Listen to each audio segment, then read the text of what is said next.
Alhamdulillahi Rabbil Alamin. Wassalatu wassalamu ala Sayyidina Muhammadin wa ala alihi wa sahbihi ajma'in, amma ba'd. Penulis berkata, syarat wajib puasa Ramadan, siapa saja yang wajib untuk berpuasa Ramadan. Puasa Ramadan diwajibkan bagi orang yang memenuhi seluruh kriteria berikut: Muslim, mukallaf, qadir, mukim, dan tidak haid dan nifas. Ya, jadi ada 5 syarat supaya seseorang itu wajib puasa Ramadan. Yang pertama adalah Muslim, yang kedua ya mukallaf, akil baligh, yang ketiga qadir, ya, tidak sakit, yang keempat mukim, tidak musafir, dan yang kelima tidak haid dan nifas. Maka di sini kemudian penulis membahas syarat yang pertama, ya syarat wajib pertama Muslim. Seorang yang kafir tidak kita wajibkan untuk berpuasa, ya.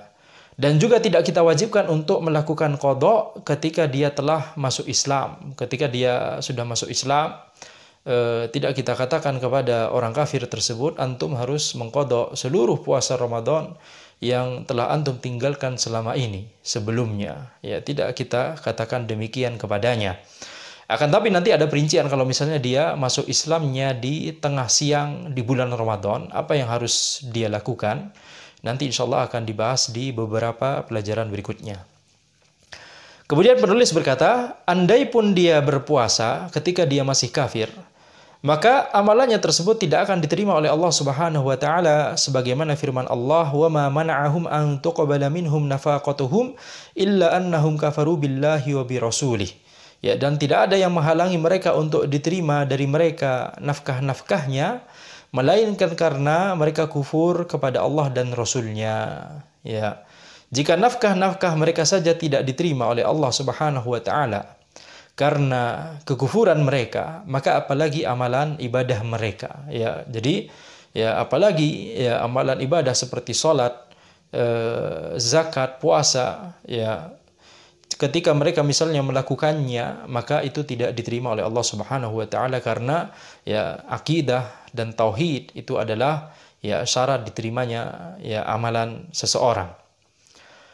Akan tetapi orang kafir akan dihukum di akhirat karena dia tidak melaksanakan furu' syariat yang hukumnya wajib. Ya.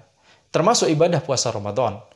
Jadi walaupun orang kafir itu ya ketika di dunia ya kita tidak mengatakan kepada mereka antum wajib untuk ya salat, wajib untuk puasa, karena seandainya mereka pun salat, seandainya mereka pun puasa dalam kondisi mereka masih kafir seperti itu tidak akan diterima, amalan ibadahnya tidak akan diterima. Tapi nanti hukumnya di akhirat ya mereka selain mendapatkan dosa atas kekafirannya, mereka juga mendapatkan dosa karena mereka tidak melakukan furu' syariat yang diwajibkan kepada ya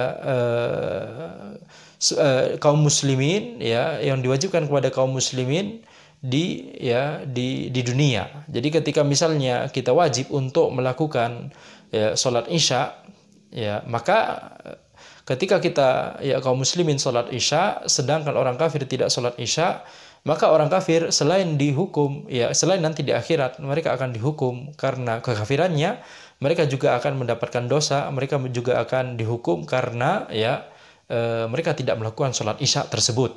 Ya, demikian pula sholat subuh. Mereka juga akan dihukum karena tidak sholat subuh, ya tidak sholat, kemudian sholat zuhur, tidak mengeluarkan zakat, ya zakat mal atas harta mereka ketika harta mereka telah mencapai nisab ya dan haul.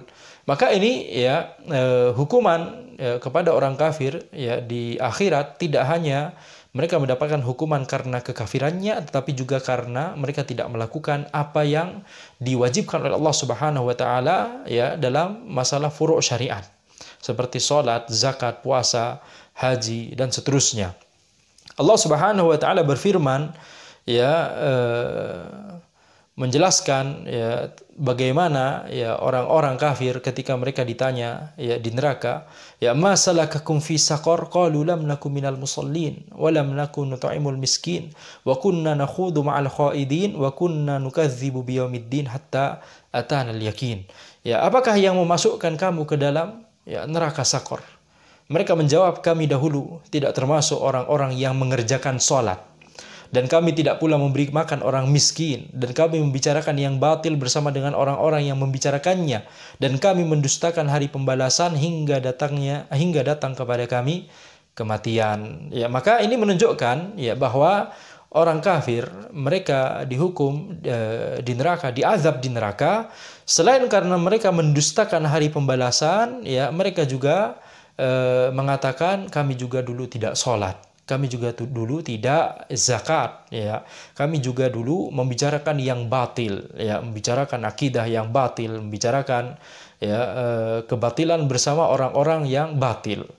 Jadi seandainya hal-hal tersebut ya bukan merupakan sebab mereka mendapatkan hukuman di neraka tersebut, kalau misalnya mereka murni ya dihukum di neraka hanya karena kekafirannya, ya tapi hanya karena kekafirannya, bukan karena mereka tidak sholat, tidak zakat, tidak puasa dan seterusnya, ya mereka tidak akan kepikiran untuk menjawab seperti ini. Ya ini ya argumennya para ulama ketika berdalil dengan ayat-ayat ini, ya bukti bahwa ketika mereka diazab di neraka, kemudian ditanya apa yang memasukkan kamu ke dalam neraka ini, ke dalam neraka Sakor, mereka tidak cukup hanya menjawab ya karena dulu ya kami ya mendustakan hari pembalasan atau ya kufur kepada Allah Subhanahu wa taala. Mereka tidak hanya menjawab seperti itu, akan tapi mereka menjawab secara terperinci, dulu kami nggak sholat, dulu kami nggak zakat dan seterusnya.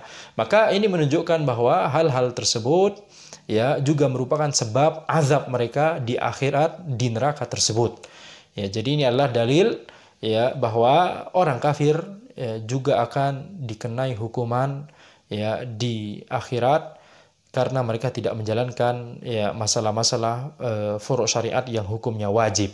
Dan tentunya ya dalam masalah ini para ulama berbeda pendapat, dan inilah yang pendapatnya yang lebih kuat ya sebagaimana pendapat ini juga disebutkan oleh Imamul Haramain Al-Juwaini rahimahullah dalam kitab beliau Al-Waraqat. Insyaallah kita akan melanjutkan pembahasan buku ini di pertemuan selanjutnya.